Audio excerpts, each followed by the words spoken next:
আমাদের কিন্তু pre Holi celebration শুরু হয়ে গিয়েছে। তো গতকালকে আমাদের এরকম একটা বসন্ত উৎসব উপলক্ষে প্রোগ্রাম ছিল, আর এই অনুষ্ঠানে আমাদের নিমন্ত্রণ করেছিল বাণীপুর বসন্ত উৎসব সোসাইটি। তো ওদের আমন্ত্রণে সাড়া দিয়ে আমরা চলে গিয়েছিলাম বাণীপুর ওদের উৎসব প্রাঙ্গণে। আর ওখানে আমার আরও কিছু সংখ্যক স্টুডেন্ট যারা পারফর্ম করবে তারাও পৌঁছে গিয়েছিল।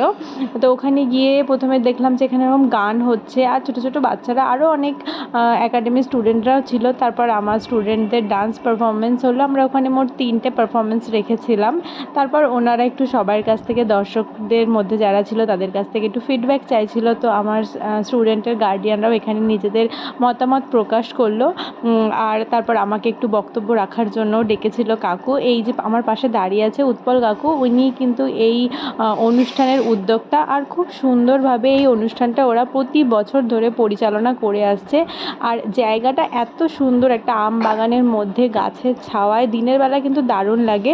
আর আমার যখন পারফরমেন্স হয় তখন আমার ফোন থেকে তো আমি কোনো ভিডিও নিতে পারি না, কারণ আমাকে থাকতে হয় এই সাউন্ড সিস্টেমের কাছে। তাই ওখান থেকে আমি একটু ভিডিও নিয়ে নিচ্ছিলাম। আর এই যে আমাদের নতুন কাপল, ওরাও একটু হোলি খেলে নিচ্ছিল। মানে ডান্স যেই শেষ হলো আর আমাদের হোলি খেলাও শুরু হয়ে গিয়েছিল।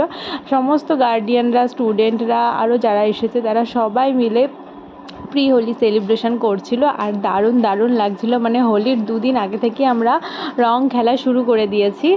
তারপর এখানে সবাই মিলে একটু ছবি টবি তুলছিল।